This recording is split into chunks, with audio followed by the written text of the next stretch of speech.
Hi Guy, welcome to the AMIGArama podcast. I'm your host Lefarius, and in this week's episode we will be taking a close look at Cannon Fodder. But as usual, before we do that, let's jump into some of this week's news. Now first off, this is pretty huge news, so I want everybody's attention. We have just received our 12th iTunes review. Yes, we've been going for more than a year and we're now up to 12 iTunes reviews. That's roughly one per month. Come on guys, some of you out there must be using iTunes. Please just take a minute and leave us a comment. This was left by Full Spec Warrior. He was giving some praise to the show. He really enjoys listening to it every week, and he also said that he always looks forward to listening to the show on a Friday. Now if anyone's confused out there, the new shows go up on a Sunday morning every week, so I'm sure that'll please him because he's going to be getting his episode even earlier. Next up is a little tidbit of news I noticed on indieretronews.com. They are the main place for retro gaming news for all sorts of different systems, so by all means please go and check them out. But as usual, I will stick a link to what I'm about to talk to into the show note. Now, this is a brand new Amiga game. It's called Mini Legion and it's been developed by AMIGArama, and it's just been released as a free download. But the developers are also going to make a number of actual physical game boxes. They are only doing these by request. The cost is €10 plus shipping. Now the game is fully compatible with the Amiga 500, but for a proper speed boost and for it to run as it should, you really need an Amiga 1200 because I believe there's a bit of slowdown on the A500 version. But in the game, you get to play as the Legion, trained to perform all kinds of missions in a hostile environment. You must rescue the cooperators retained by the locals by any means possible. Now graphically, it's a bit like Cannon Fodder, that over-the-head view, but you get to control it with a joystick or keys. This is the perfect time, and considering what this week's episode is after all. But yeah, go please check it out because it's free.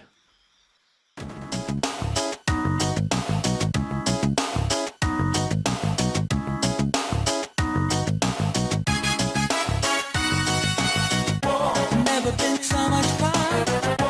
Never been so much fun. Never been so much fun. Never been so much fun. Go for your brother, kill him with your gun, take him lying in his uniform, dying in the sun.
Before we begin, I simply had to include the Cannon Fodder intro song. That thing is fantastic. It's right up there. It's one of my favourite things the Amiga's ever done, and that even includes the Sensible Soccer one, the goal-scoring superstar hero, which is an amazing track, but this one always seems to just pip it by a whisker. I'm not sure what to say there, but what an amazing tune. It really does put you in the mood for an amazing game. Hopefully it meets up to those requirements. Now, you might be wondering why I've chosen Cannon Fodder. I mean, it's one of the big titles, of course, so I had to get around to it eventually. This is something I really did play a hell of a lot as a kid. I would always play it on different versions and ports and stuff because it came out on so many different systems, but the Amiga is the first place I ever played it, and I think it was one of the first few original games I actually bought. Yes, I didn't pirate everything. I did buy some good copies from time to time, good original versions from time to time, and Cannon Fodder was always one of those I remember reading about in different magazines and getting very, very excited about it. Same with the sequel as well at the time, so I thought it'd be interesting to step back and cover it in detail. It was published by Virgin, or I think it was Virgin Games at the time. They were responsible for games like Aladdin, Cool Spot. Not a lot of people seem to like that as a platform, and that big red spot off the side of the 7-Up can. I always thought it was really, really good, and I enjoyed it. Maybe I'm just a bit of an oddball, but I really thought it was a cool character. Anyway, KGB, the Russian, I think it was a graphic adventure game. I actually played that on PC on my 486 as a kid. I could never get anywhere in it. Very, very odd game to play. Yes, I am sidetracking a bit there. The Lion King. Oh, I'm not sure what the Amiga version is like. I know the consoles were good. Realms, all the Sensible Soccer games, pretty much all of the Sensi games in general. Mortal Kombat, they were a huge, huge publisher and piles upon piles of different games. It was developed by Sensible. They also did Cannon Fodder 2, Megalomania, all the Sensible Soccer games, WizKid 2. Is it Wizball? No, it's WizKid 2, isn't it? Simbrick? Yeah. Sim Train even? No, what was it called? The Sim Train Spotters one. I'm not entirely sure, but Sensi Golf and all the rest of them. I'm getting a bit off sidetrack again. It was released in 1993 and came on just 3 floppy disks. There was a CD32 version which came out in 1994, and it was the only game to actually use the Commodore FMV module, so you actually got some video in there. And this was actual proper video, the same sort of thing you would get in on the likes of the CD32, so very grainy and a bit terrible. You know, it was the Amiga, what more can you want? No, it was a single player game only, and it was priced at £29.99. The coders responsible, there's only one, Julian Jameson. He was responsible for Beverly Hills Cop, Cannon Fodder 2, Frostbite, Humans 3, that's a very good series, Seconds Out, a few of the Sensible Soccer games, and Sensible Golf. Now, the graphics were done by Stu Cambridge, Cannon Fodder 2, Cybercop, don't know what that is, Sensible Golf, Sensible World of Soccer, or SWAS, Interchange, Renaissance, and I put etc. down on my notes, so I suspect this is a huge list of graphical oddities, is that the right word for it? He was pretty much all over the Amiga scene. He did a hell of a lot of stuff, but most of the well-known stuff was done by Sensible. Now, the music was pretty much done by John Hare, who was responsible for WizKid 2. He also did the original Wizball for game, I think it was, on the C64. Sensible World of Soccer, all the other footy games, Sensible games, Sensi Golf, Megalomania, and Cannon Fodder 2. Now, the music was done alongside Richard Joseph. He's done Cadaver, all the Chaos Engine games, Flight of the Amazon Queen, the James Pond games, so it includes Robocod, Rise of the Robots, etc. Hint, hint, that's coming in an upcoming episode very soon, I'm sorry to say. But yeah, Richard Joseph was very, very prolific. He was all over the Amiga. He was across lots and lots of different publishers and probably did some of the high-end music, if that's the right term for it. But he did lots and lots of different game titles. A great guy, great guy. Now, the CD32 version of this does come with that movie, which sets the scene for the entire game. It cost the team a few £100 to buy some uniforms from a local fancy dress shop, and they hired in an army truck along with a driver, as well as a local news station cameraman. You know, talk about going high end. John Hare had done drama at college, so he wrote a script with music and, well, history was born. And if you watch this movie in detail, it's only very jokey and humorous. It's nothing amazing. It matches the type of humour that Sensible did. I always call them Sensible Software in the back of my mind. I can't seem to get away from that. They were very, very good at putting humour into Amiga games, and it's dotted throughout all of the titles that they actually did. If it's not very funny, then it's cheeky or it's hinting at something a bit more than what you're actually presented with, and it's prevalent across all of the games that they did. And if you've not heard of Sensible by now, then what are you doing playing Amiga games? It's one of the first companies you should be exploring for its games library, because the amount of big, massive games that they did was impressive, especially for the time. Using a mix of Sensible Soccer and Megalomania, Sensible wanted a game that was going to push a war angle. They were getting a bit tired of these strategy type and sports games. They wanted to do something a bit different, and it started as just a trailing line of sprites on a screen, which later on became soldiers, and they pretty much expanded the entire game from that simple idea running around in a way that sort of reminds me of Lemmings, and they just had these little characters committing harry-carry and jumping off cliff edges and doing all sorts of crazy stuff, and it just built up from there. The main maps for the game were all designed in a library over in Chelmsford with coloured pencils. Nothing fancy for these guys. The push was for the player to see something new in each level.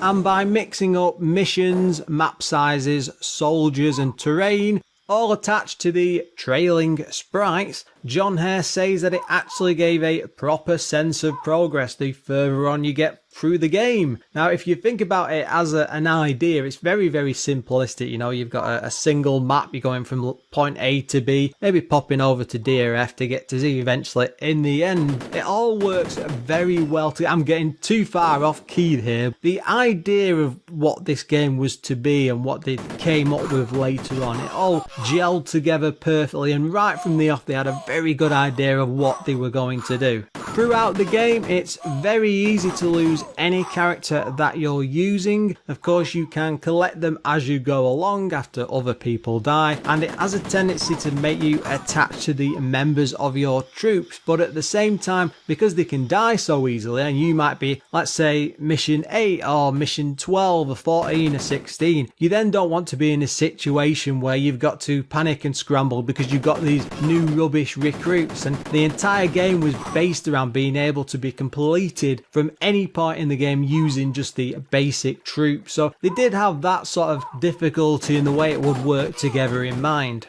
Stu Cambridge was the driving force behind all of the graphics. He gave it a unique spin off the back of the Sensible Soccer style. I'm sure you're aware of what that is. It's an overhead view of the sprite characters running up, down, left and right with you controlling them, and it's very sort of cutesy almost sort of graphics and shrunk down, not quite realistic but hinting at it around the edges. It's a very unique style that only the Sensible games actually used. When you first load the game, it does actually display a poppy over the title name, and the British Legion didn't actually like that. They were quite upset that they were even using it, because I mean, over in the UK it's copyrighted image because it represents a charity.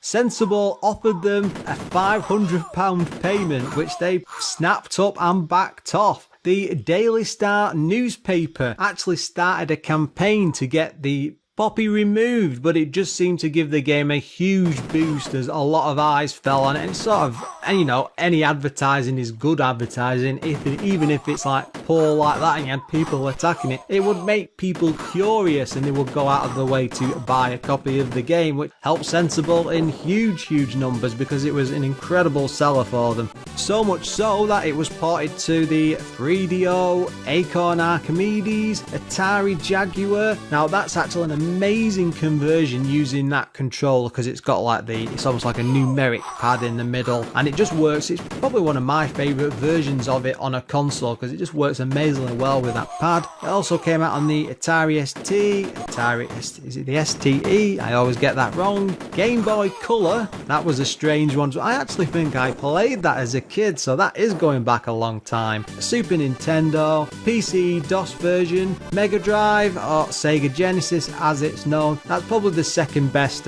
console port. There was of course a sequel, Cannon Fodder 2. I suspect we will be covering that in the near future because I've had so much fun going. I've spoiled the review already, haven't I? But I've had so much fun with this game and going back to it. It's pushing me quite strongly to move on to the sequel in the near future. Now there was a third game in the series, but it wasn't by the original Sensible guys. It was released in 2012 on Steam, but it came out with very low reviews. It was just a license passed along from Codemasters. I'm not sure what happened there, some sort of licensing agreement just to cash in on the name. None of the original team are involved. It does suck as a game. I think I played it either at the time or a demo of it. It doesn't look any good from the footage and stuff, and it doesn't match the original cheeky style, and I didn't like the new look graphics to it. I think they just went a bit too far. I am sorry to say that this doesn't actually have any sort of story. The opening movie or the screenshots on the standard Amiga version is all that you get. Now, the entire game is based around mission objectives and they're usually pretty simple, you know, a single screen with a bit of mission briefing text on. There's not like paragraphs of instructions, it's just something simple like clear all enemies on screen, blow up so many buildings, nice and simple, and you get a jokey little level name, but nothing more bigger than that.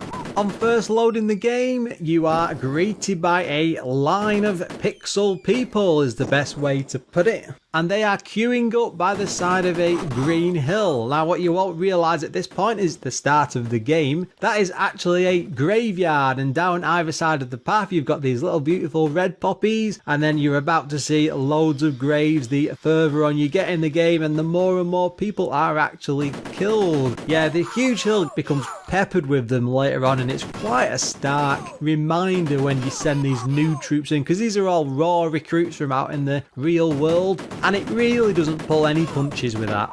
After this brief start, you are then presented with the main game screen after you get the mission briefing. Now, this is a highly detailed jungle stage with that top-down, sensible World of Soccer style view, you know? All the pixel characters are roughly the same size as those football players, and each are able to fire a weapon. What I mean by that is they have an option of different weapons to use, but you are mainly just stuck with using a machine gun and nothing more. It's not something you can upgrade as you're going through the adventure. Now, the entire game is mouse driven. It's left click to send your troops to the cursor anywhere on the map. You can just move it to the screen to move it about. Right mouse button will fire. Holding it and then tapping the left mouse button will either throw a grenade or a rocket launcher bazooka, depending on which you've got later on in the game. Down the left hand side of the screen is a huge black bar with a few icons on and a picture of a globe. If you click the globe at the bottom left, it will show you a picture of the map that you're actually on. Now, this isn't like a covered up fog of war type area. You can just see it all up front, but you don't actually see any of the enemies or other vehicles or traps or anything like that. It's just a basic map of the area, and it's more handy than anything because most of the time you'll end up learning these levels pretty well, but it's always handy when you first come to a fresh mission to be able to look at the map like that. A bit further up you have the option to split your current troops into either singles or other different groups of troops. Just by clicking a button it spins them off. Now, that might sound a bit strange because you think, well, maybe it's better just running into a situation of firing like crazy with masses and masses of bullets. Yes, that does work from time to time, but some of the situations are quite intense and it can be very risky, so it's often a good idea to either keep 1 or 2 men back, so because if everybody dies, you fail the mission and have to try again. So it can often be a good idea to split them, say, into a team of 2, or send one guy out on his own just to scout out an area and start firing, and then bring him running back and stuff, and then gather them all back together and send them off on the way. It just adds that almost strategic element to it, and it's a nice touch to the action. The troops all have unique names, and it's only like single ones. There's nothing too fancy. It's not like surnames and stuff like that, but the ones you start off with are all like the developers, like Jules and Jops and Stu. You know, nothing too amazing there. As you survive each mission with them and you pass from one to the other, they get upgraded and rank, and you can get to things like majors and generals and admirals and all the rest of it. But that does take a fair old while because you really do have to move up through the levels, and if they die, that's it. You know, there's no way of getting them back or anything. So you can grow quite attached to them because, you know, you've been on so many adventures with them and so many close scrapes and stuff as you're exploring these different missions. It's always an idea to try and hold on to your favourites as much as possible, but then if they do all end up dying, you can always rely on more raw recruits coming back through the back end. Now, the other thing to remember about that, of course, is you do get between missions quite a lot of extra troops. In the early times that can be like 10 to 20, but that reduces a bit the further on you get, and they actually act like lives or continues in a way. You always need to have a team of 3 or 4 depending on the missions that you're doing, so you can easily whittle down, and what you might think of, oh, I've got 13 or 14 now, that's probably only 3 or 4 lives if you think about it. The added benefit of having the graveyard scene though is in the top corners you have a save and a load button, and if you've got a floppy disk in the drive or if you're running off a hard drive, it will actually save the full game. And you will get in situations much further on in the difficult missions where you think, oh, well, just run in willy-nilly, explore some areas, and if everybody dies, you might just think, oh, I could just carry on with more soldiers. But I mean, I often found myself like relying back on an old save and going through the rigmarole of reloading and coming back with them to give them another go. You just get attached to the characters. It's a very weird thing to say because they're all cannon fodder. Oh, that's what the title means. That makes sense at last. The graphics on this really are something else. There's no confusion about what you're facing up against or the type of area that you're in. Everything is very well drawn. There's a lot of ambient noise mixed in with that, and each of the areas you've got some fantastic level design, all based around fast rapid fires and things like vehicles, even in some sections. And like vehicles themselves can be driven by cursor. You think you've got a choice between like a tank, turret, I'm losing my memory there, cars, you know,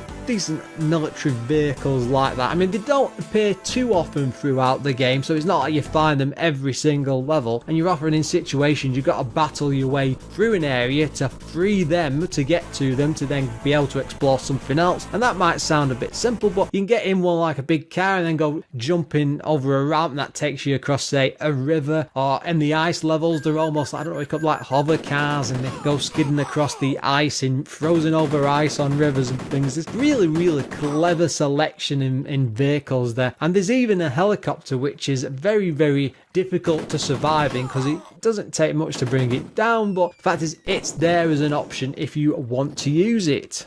There are loads of different terrain types. You've got jungles, snow levels, desert areas, military installations, and they all have set missions but then separate phases dividing them all out. But there's pretty much something for everyone in that setup because each one is a lot more difficult than the earlier ones. The jungle levels, for example, tend to be quite easy, but the further you get on the game you switch over to things like the desert and the snow. They're a lot more complicated and they really do expand out on the theme, and the graphics are really amazing, and you never sat there thinking, oh, that's a bit plain or that's a bit basic, especially considering something like the sensible soccer game because it's just a pitch running up and down, but they really have gone overboard with this in the amount of detail and the way everything looks, and it really is fantastic. They've really done a great job with it. There's lots of neat touches in this. One of my favourite ones, which is quite sad in a way, is that when you shoot an enemy, they die really easily, and you can spray them with bullets repeatedly, and the bodies go bouncing through the air. Sometimes when you hit people, they don't die straight away. They can lie there screaming and shouting with a little groan on, and you have to run along and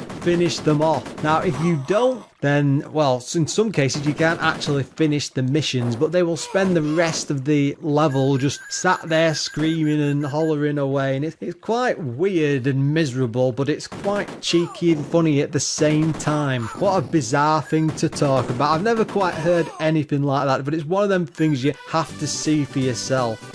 The levels are littered with some fantastic sound effects. You've got things like explosions, gunfire. When you shoot or throw a grenade, say, at a building and the roof blows off, you actually see that actually flying through the air and landing somewhere, which can kill people from time to time. It's a bit of a gamble, but it sounds almost like an action film. There's so much going on there. Not just like the screams, the fact that you can go mowing people down with your shotgun, your machine gun, and then each level has got like ambient sounds, like you're in, say, an underground sewer, and you'll have like water pouring out of a pipe. You'll hear all that. You're in the jungle, you'll have the noise of like birds and things going on, and it's almost like crickets in the background. It sets the scene very well. Now, there is no actual music within the gameplay itself as it's going on, but to be honest, you really don't need it, and I think it would be quite off-putting to have it because it's a very, very intense game at times. The music in between these sections is very praiseworthy. It sounds absolutely amazing. When you're in the graveyard, it seems to dip from this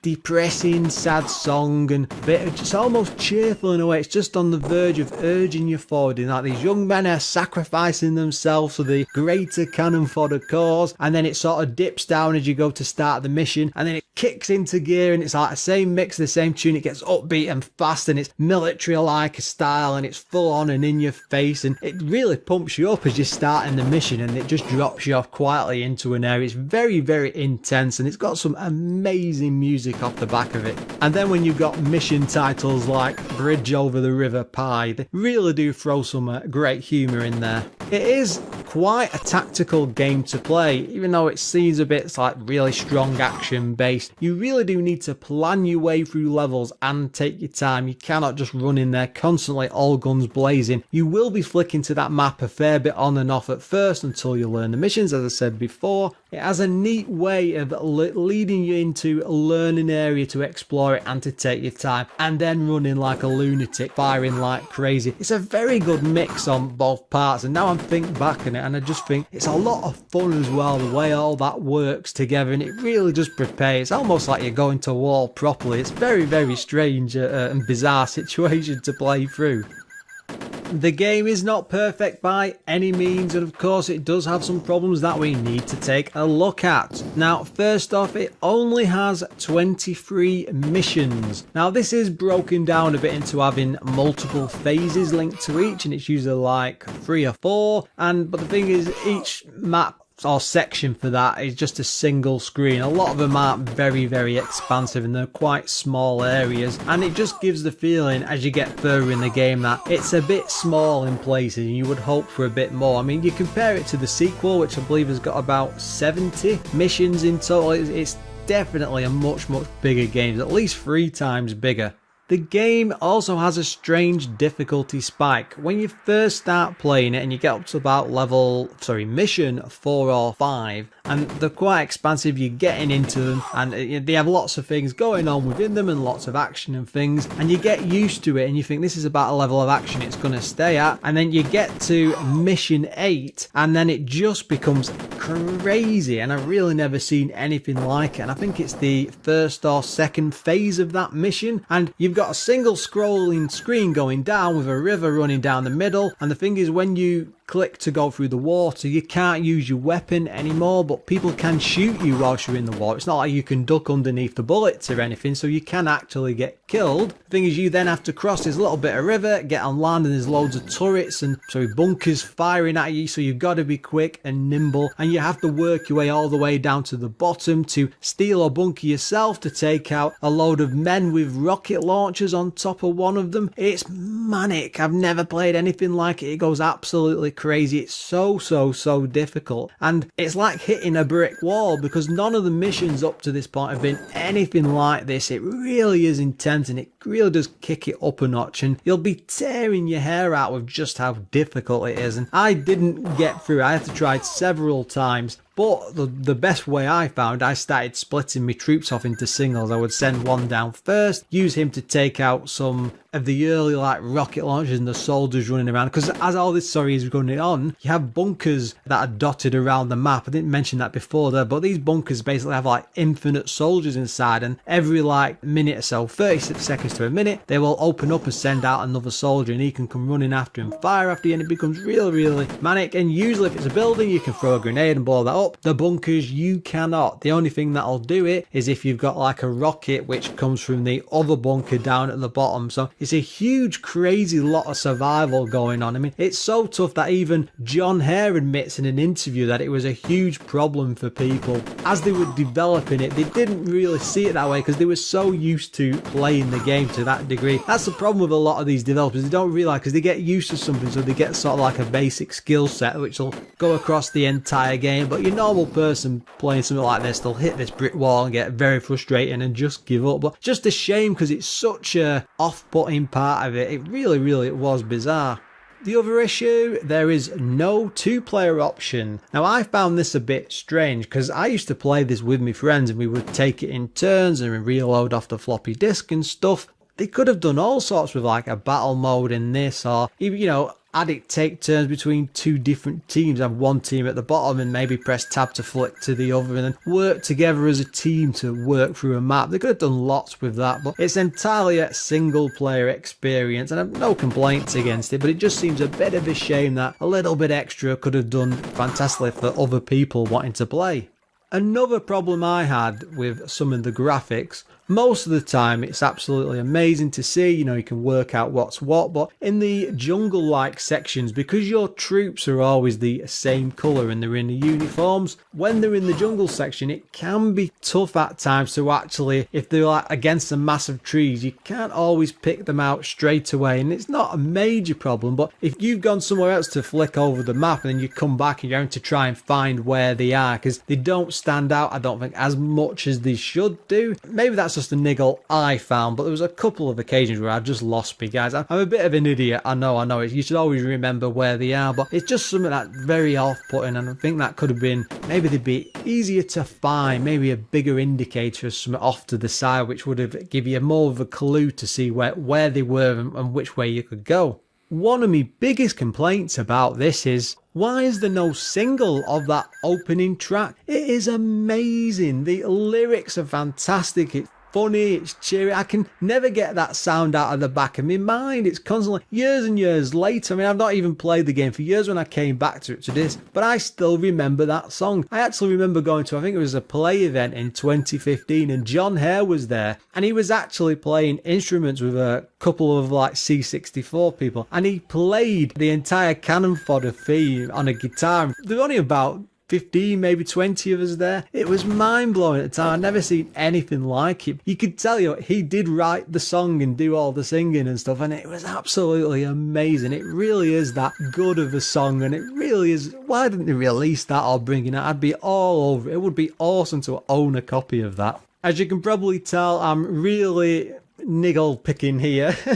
That's probably the best way of putting it. There aren't that many problems with it. This really is one of those outstanding games. Probably the biggest issue I had with it, the troops can actually get stuck on scenery at times. And what I mean by that is, if you've got 3 or 4 of them running along, so you've got one leading and the others trailing behind, if you want to get around something quickly and you've clicked off in the distance, the AI is not 100% there, it can actually get stuck on it, and you have to like come back and then click behind them and then click forward for them to sort of reset the position, see where they are and work the way around it. It's a bit fiddly. I think it's more of a limitation of the programming at the time rather than any sort of direct issue with it. Again, it's not a major problem, but there are often times when you're in these frantic battles and you really want to get out of an area or go running in somewhere quickly, and they'll get stuck on like the corner of some trees or a building and stuff, and it's just like, oh, grumble, grumble. It can catch you for a few seconds and slow you down, but again, it's not a major problem. It's a really, really small niggle.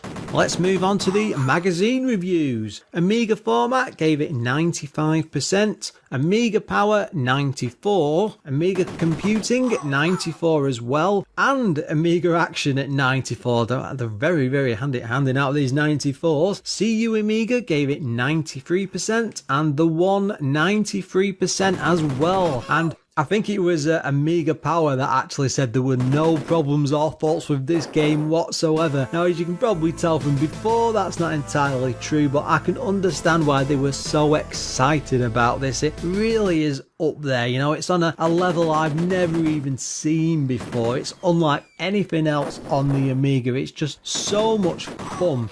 The moment that floppy disk loads at the beginning and you get that music kicking in and then the pictures in the introduction, I mean, it oozes quality, and that amazing opening tune, the way the lyrics go, and it mixes in that sort of like sadness and cheery jingoistic militaristic thing. It's like anything else that I've actually heard, especially the sound going across a single game. It really is on a whole other level. You won't experience any other games like this on the Amiga. I thought we came close with Sensible World of Soccer because I love that song to bits. As a game, that's great, but it's a sports title. It hasn't got the same sort of level that Canon Fodder has. It's got so much going behind it and for it, all tied in with this music. For a game that is fully mouse driven, the whole thing just flows perfectly. The controls are as close to perfect as you can get. I mean, it's based around the cursor speed, I suppose, and how quick you can move around and stuff. You never sat there grumbling thinking, oh, maybe I could just use the keys or quickly flick stuff. No, because you get used to the mouse, you're clicking sections, it's very fast, it's nippy, it's responsive. The troops do everything you need them to do, bar the odd occasion where they do get stuck on sections, but that's not really a fault of the controls. I think it's more to do with the AI of the players, but the rest of it is just so good. It's so satisfying to be able to stand there and just like flick the mouse button and mow down like a load of other people with tons and tons of bullets. There's so much action and crazy stuff going on. You really got to be on your toes and responsive in sections, and it all plays out brilliantly, and it's got some amazing sound effects and all the explosions and things like that. I get very, very excited for it. I mean, I wish there'd have been some sort of like A-Team version of this. Maybe they'd have put in a joke version of the van or something where you could all pile out, but that's what it reminds me of gameplay style, when